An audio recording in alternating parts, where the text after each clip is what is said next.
Hello नमस्कार दोस्तों, मेरा नाम है संजीव लोधी और आप देख रहे हैं आर्यन्स कंप्यूटर मेरोली। आज के इस वीडियो में हम बात करने वाले हैं लाडली बहना योजना में आपके जो भी क्वेश्चन हैं, आपको लाभ मिलेगा, कैसे लाभ मिलेगा, कब लाभ मिलेगा, कब से लाभ मिलेगा, क्यों, क्या डॉक्यूमेंट लगेंगे, सारे क्वेश्चनों का जवाब इस वीडियो में आपको देने वाले हैं। यदि आप रोजगार सहायक हैं, आप पब्लिक हैं या फिर आंगनवाड़ी कार्यकर्ता हैं, तो आपके लिए कई तरह के सवाल अभी पूछे जा रहे होंगे कि हमारे लिए कैसे लाभ मिलेगा, क्या करना होगा, कहाँ से फार्म भरना है। तो सारी जानकारी आपको इस वीडियो में देखने को मिल जाएगी। एक एक क्वेश्चन, लगभग 40 क्वेश्चन है हमारे पास, जिसके जवाब आपको देंगे। तो वीडियो को लास्ट तक देखिए और हमारे चैनल आर्यन्स कंप्यूटर मेरोली पर यदि आप पहली बार आए हैं तो हमारे चैनल को सब्सक्राइब कर लीजिए। चलिए शुरू करते हैं शानदार वीडियो को। तो हम आ गए हैं इस पीडीएफ के ऊपर, जिसमें आपके लिए सभी सवालों के जवाब देंगे, सवाल करेंगे वो जवाब देंगे। तो सबसे पहले आप देख सकते हैं मुख्यमंत्री लाडली बहना योजना 2023 के संबंध में बार बार पूछे जाने वाले प्रश्न। मुख्यमंत्री लाडली बहना योजना 2023 के क्या उद्देश्य है? सबसे पहला क्वेश्चन तो महिलाओं के आर्थिक स्वावलंबन एवं उनके स्वास्थ्य एवं पोषण स्तर में सतत सुधार एवं परिवार के निर्णय में उनकी भूमिका सुदृढ़ करना, ये लाडली बहना योजना का प्रमुख उद्देश्य है। चलिए दूसरे क्वेश्चन पे बात कर लेते हैं। योजना अंतर्गत हितग्राही की पात्रता क्या निर्धारित की गई है? तो योजना के अंतर्गत जो पात्रता निर्धारित की गई वह क्या है? तो योजना में उल्लेख अपात्र की श्रेणी में नहीं आने वाले 1 जनवरी 1963 के पश्चात, यदि किसी की जन्म तिथि 1 जनवरी 1963 है तो इसके पश्चात परंतु 1 जनवरी 2000 तक जन्मी मध्य प्रदेश की स्थानीय निवासी समस्त विवाहित महिलाएं, विधवा, तलाकशुदा एवं परित्याग महिलाएं सहित 2023 में आवेदन पत्र जो आवेदन करने के लिए पात्र होंगी। जो वर्ष 2023 है, कहने का मतलब ये है कि जिसकी जन्म तिथि 1963 से 2000 के बीच में है, 1963 से 2000 के बीच में है, उनकी लिए 2023 में इस योजना का लाभ मिलेगा। ठीक है, अगला क्वेश्चन क्या है? तीसरा क्वेश्चन है हमारे पास, क्या योजना अंतर्गत परिवार की आय में कोई समय सीमा है, यानी कि आय सीमा है? तो इसमें बिल्कुल आय सीमा निर्धारित की गई है। हाँ, योजना के अंतर्गत ऐसी महिलाएं अपात्र होंगी जिनके परिवार की सम्मिलित रूप से वार्षिक आय 2.5 लाख से अधिक हो। ठीक है, तो भैया इनके लिए लाभ नहीं मिलेगा। अगला क्वेश्चन है चौथा, क्या आयकरदाता होने पर भी योजना का लाभ मिलेगा? जी नहीं। यदि आवेदका के परिवार का कोई भी सदस्य आयकरदाता होता है तो वह इस योजना का लाभ लेने के लिए अपात्र होगा। पांचवा क्वेश्चन है, योजना अंतर्गत आयकरदाता से आशय क्या है? योजना अंतर्गत आयकरदाता से आशय ऐसे व्यक्ति से है जिसके द्वारा विगत वर्षों में आयकर योग्य आय होने के कारण आयकर रिटर्न दाखिल किया गया हो। ठीक है भैया। अगला क्वेश्चन है छठवां, क्या अविवाहित आवेदका योजना के लिए पात्र हैं? तो जिसकी शादी नहीं हुई है और उनका शादी नहीं हुई है और साथ ही 23 साल पूर्ण कर चुकी हैं, तो क्या उनको इस योजना का लाभ दिया जाएगा? जी नहीं, बिल्कुल नहीं दिया जाएगा। योजना केवल विवाहित, तलाकशुदा, विधवा, परित्याग महिलाओं के लिए ही है, स्पष्ट कर दिया गया है, ये ध्यान रखना है। क्या शासकीय सेवाओं में कार्यरत महिलाओं को भी योजना का लाभ मिलेगा? तो देखिए, क्या शासकीय कार्य योजना में कार्यरत महिलाओं को भी लाभ मिलेगा? तो नहीं मिलेगा। यदि आवेदका के परिवार का कोई भी सदस्य भारत सरकार अथवा राज्य सरकार के शासकीय विभाग, उपक्रम मंडल, स्थानीय निकाय में नियमित स्थायी कर्मचारी समुदाय के रूप में नियोजित है अथवा सेवानिवृत्ति उपरांत पेंशन प्राप्त कर रहे हैं तो वह अपात्र होंगे, परंतु मानव सेवी कर्मी तथा आउटसोर्स एजेंसी के माध्यम से नियोजित कर्मचारी पात्र होंगे। तो ये यहाँ पर सारी कंडीशन बता दी गई हैं। आठवां क्वेश्चन है, क्या आंगनवाड़ी कार्यकर्ता, सहायिका, आशा कार्यकर्ता अथवा अन्य मानव सेवी योजना अंतर्गत लाभ प्राप्त कर सकती हैं? तो जो हमारी आंगनवाड़ी कार्यकर्ता हैं, आशा हैं, क्या वह इस योजना में लाभ प्राप्त कर सकती हैं? तो बिल्कुल कर सकती हैं। यदि महिलाएं योजना में उल्लेख अपात्र की श्रेणी में नहीं आती हैं तो वह लाभ प्राप्त करने हेतु पात्र हैं। किसी अन्य महिला के मात्र आंगनवाड़ी कार्यकर्ता, यदि कोई महिला है और वह यदि मात्र आंगनवाड़ी कार्यकर्ता, सहायिका कार्यकर्ता कार्यरत अथवा अन्य मानव सेवी कर्मी होने के कारण अपात्र नहीं होंगी। कहने का मतलब ये है कि उनके घर में कोई आंगनवाड़ी कार्यकर्ता है, यदि उनका पति शिक्षक हैं तो उनको इस योजना का लाभ नहीं मिलेगा। यदि दोनों कंडीशन होंगी तो नहीं मिलेगा। यदि यदि वो केवल आंगनवाड़ी कार्यकर्ता है तो उनको इस योजना का लाभ मिलेगा। 9वां क्वेश्चन है हमारे पास, आवेदिका किसी अन्य योजना में भी लाभार्थी है और इस योजना से प्रति माह 1000 रुपये से कम प्राप्त कर रही है, तो क्या आवेदिका को इस योजना के लिए पात्र होंगी? तो हाँ, 1000 रुपये में बची हुई शेष राशि का भुगतान आवेदिका को किया जाएगा सिर्फ सामाजिक न्याय विभाग की पेंशनकर्ताओं के लिए। उदाहरण, यदि आवेदिका सामाजिक न्याय पेंशन करता एवं आवेदिका को 600 रुपये की राशि मासिक प्राप्त हो रही है तो ऐसे में 400 रुपये की शेष राशि जोड़कर आपको दी जाएगी। यदि आवेदिका के परिवार का कोई सदस्य स्थानीय निकाय में जनप्रतिनिधि है तो क्या वह योजना का लाभ प्राप्त कर सकता है? क्या योजना का लाभ मिलेगा? तो उनके लिए इस योजना का लाभ नहीं मिलेगा। यदि आवेदिका के परिवार का कोई सदस्य स्थानीय निकाय में निर्वाचित जनप्रतिनिधि है तो योजना का लाभ नहीं मिलेगा, किंतु परिवार का कोई सदस्य पंच एवं उप सरपंच है तो वह आवेदिका अपात्र नहीं मानी जाएगी। तो कहने का मतलब ये है कि यदि सरपंच, सेक्रेटरी या फिर सहायक सचिव का नहीं बताया है, जो स्थानीय निर्वाचन जनप्रतिनिधि हैं उनके लिए यदि वो हैं तो उनके लिए लाभ नहीं मिलेगा, उनकी पत्नियों को लाभ नहीं मिलेगा, और जो पंच और उप सरपंच है उनको इस योजना में लाभ मिलेगा। 11वां क्वेश्चन है, यदि आवेदिका के परिवार का कोई सदस्य वर्तमान अथवा भूतपूर्व सांसद, विधायक अथवा केंद्र सरकार या राज्य सरकार के किसी वार्ड, निगम, मंडल, उपमंडल का अध्यक्ष, उपाध्यक्ष, संचालक सदस्य हो तो क्या योजना का लाभ ले सकते हैं? नहीं, आवेदिका को योजना का लाभ नहीं दिया जाएगा। 12वां क्वेश्चन है हमारे पास, योजना अंतर्गत लाभ लेने हेतु आवेदिका को किन किन प्रमाण पत्रों की आवश्यकता होगी? योजना अंतर्गत लाभ लेने हेतु आवेदिका को आवेदन पत्र के साथ ही किसी भी प्रकार का प्रमाण पत्र संलग्न करने की आवश्यकता नहीं है। आवेदिका द्वारा आवेदन हेतु आवश्यक जानकारी के पत्रक में दी गई घोषणा स्वतः ही पर्याप्त है। आवेदिका को योजना अंतर्गत लाभ देने हेतु आवेदन हेतु आवश्यक जानकारी का प्रपत्र कहाँ से प्राप्त किया जा सकेगा? इस क्वेश्चन का मतलब ये है कि जो आवेदिका हैं जो फॉर्म भरेंगी तो वह फॉर्म मिलेगा कहाँ से भाई? आपको खुद लेके जाना है या फिर कहाँ से मिलेगा? तो पत्रक ग्राम पंचायत कार्यालय, वार्ड कार्यालय, योजना अंतर्गत योजित शिविर में अथवा आंगनवाड़ी केंद्र से निःशुल्क प्राप्त किया जा सकता है। तो यह यहाँ पे स्पष्ट कर दिया गया है। चलिए 14वें क्वेश्चन की तरफ बढ़ते हैं। आवेदिका को अपने आवेदन हेतु जानकारी के पत्रक की ऑनलाइन प्रविष्टि कहाँ करानी होगी? तो इसका आंसर ये है कि आवेदिका को अपना आवेदन हेतु आवश्यक जानकारी के पत्रक ऑनलाइन प्रविष्टि ग्राम वार्ड में आयोजित होने वाले कैंप में करानी होगी। 15वां क्वेश्चन है, योजना अंतर्गत लाभ लेने हेतु आवेदिका को किन किन दस्तावेज जानकारी की आवश्यकता है?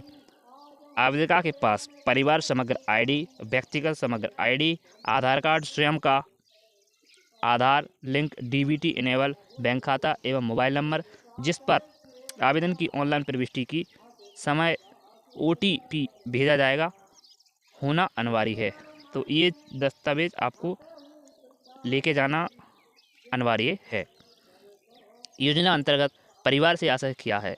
तो योजना अंतर्गत परिवार से तात्पर्य पति पत्नी एवं उन पर आश्रित बच्चे हैं जो परिवार समग्र आईडी में सम्मिलित हैं।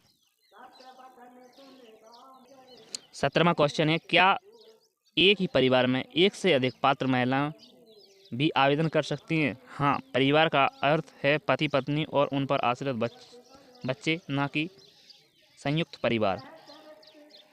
अगला 18वां क्वेश्चन है, आधार लिंक डीबीटी इनेबल बैंक खाते में से आशय क्या है? भैया ये आधार इनेबल डीबीटी लिंक बोलते हैं, इसका मतलब क्या है ये तो बताइए।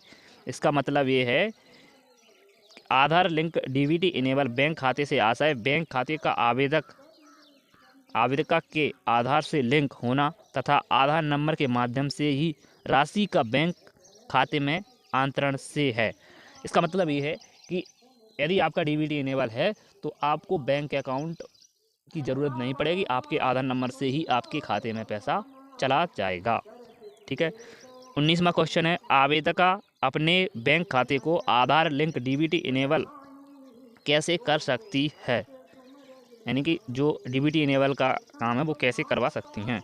तो आवेदका द्वारा अपने बैंक की शाखा में अथवा उक्त बैंक के अधिकृत कियोस्क में जाकर बैंक खाते को आधार लिंक एवं डीबीटी इनेबल करने का पत्र भरने के उपरांत बैंक की शाखा अथवा उक्त बैंक के अधिकारी कियोस्क द्वारा आवेदक की बैंकिंग ई-केवाईसी भी सत्यापन उपरांत उसके बैंक खाते को आधार लिंक डीबीटी इनेबल कर दिया जाता है।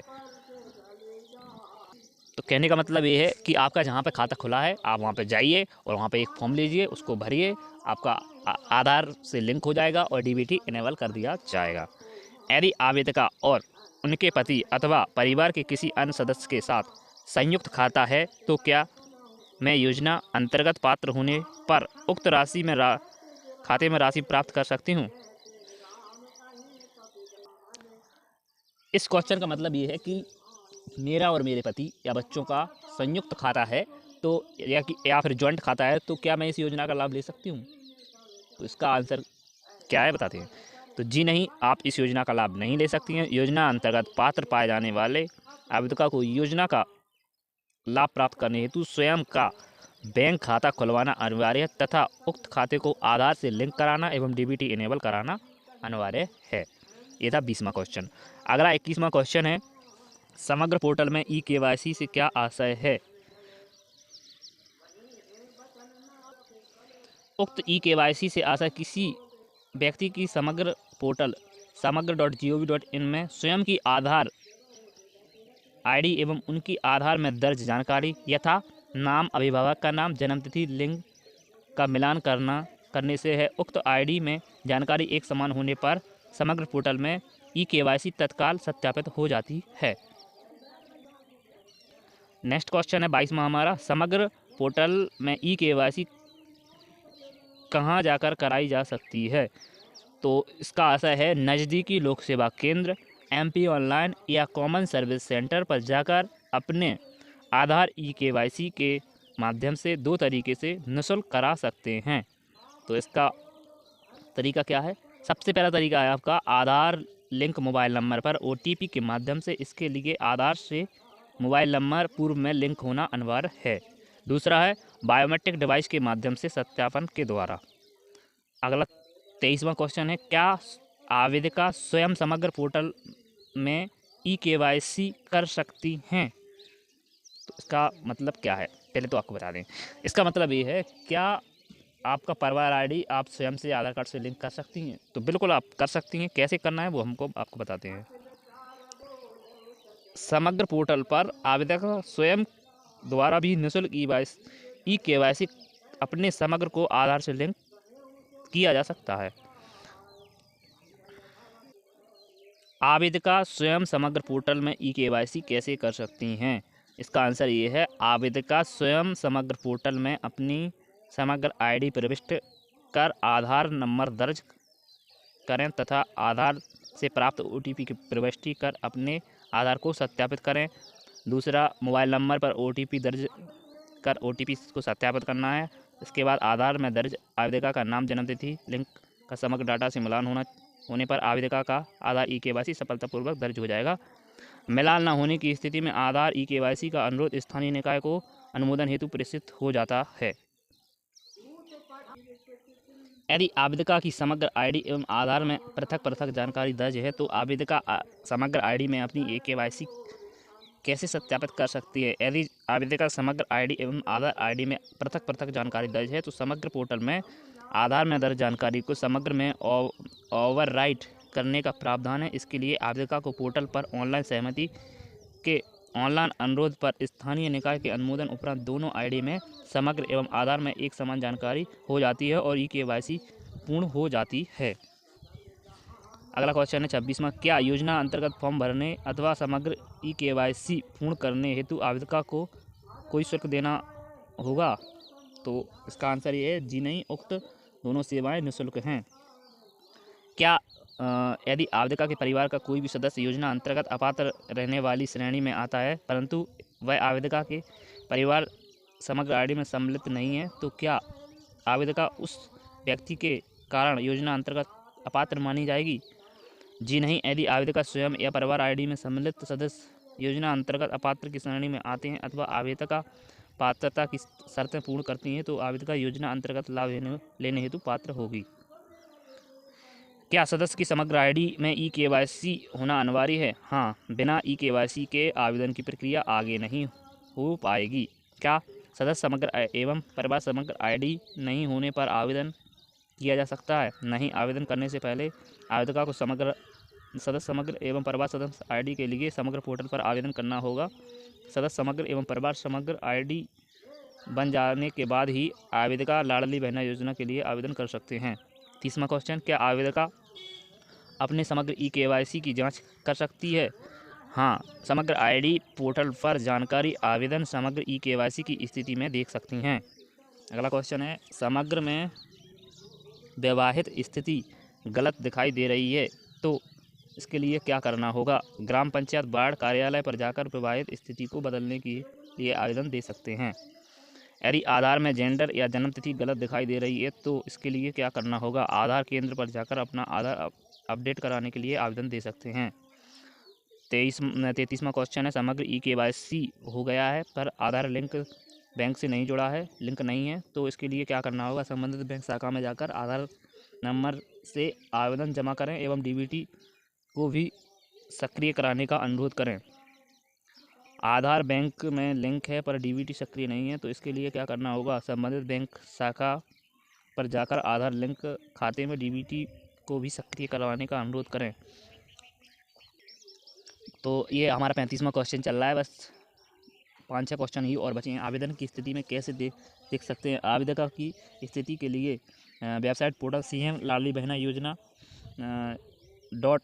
.mp.gov.in पर जाकर आवेदन की स्थिति पर क्लिक करना होगा एवं अपना आवेदन नंबर समग्र आईडी भरकर एवं समग्र रजिस्टर मोबाइल नंबर पर OTP वेरीफाई कर देख सकते हैं। आवेदन की अंतिम तिथि क्या है? तो 30 अप्रैल है भैया। किसी अपात्र आवेदका के लिए आपत्ति कैसे दर्ज की जा सकती है? पंजीयन की प्रक्रिया समाप्त हो जाने पर 1 मई को पोर्टल पर अंतिम सूची प्रकाशित कर दी जाती है। सूची में आवेदका को सर्च करना होगा। सर्च करने के पश्चात आवेदका की जानकारी देख सकते हैं एवं आपत्ति 1 मई से 15 मई तक दर्ज कर सकते हैं। आपत्ति का निराकरण कब तक कर दिया जाएगा? तो ये निराकरण कर दिया जाएगा 16 मई से 30 मई तक के बीच में। पात्र महिलाओं के खाते में राशि का हस्तांतरण कब तक कर दिया जाएगा? 10 जून तक एवं अगले महीने की 10 तारीख को राशि का हस्तांतरण कर दिया जाएगा। प्राप्त राशि की स्थिति कैसे देख सकते हैं? प्राप्त राशि की स्थिति देखने के लिए समग्र पोर्टल पर जाकर आवेदन की स्थिति पर क्लिक करना होगा एवं अपना मोबाइल नंबर समग्र आईडी भरकर एवं रजिस्टर्ड मोबाइल नंबर पर OTP वेरीफाई कर देख सकते हैं। तो यह थे हमारे लाडली बहना योजना के 40 क्वेश्चन, जिसमें हमने आपके लिए बताया कि किस क्वेश्चन का क्या जवाब है। तो जानकारी अच्छी लगी हो तो वीडियो को लाइक करें और चैनल पर नए हैं तो चैनल को फटाफट सब्सक्राइब करें। चलिए इसी के साथ मिलते हैं नई जानकारी नई वीडियो में, तब तक के लिए धन्यवाद।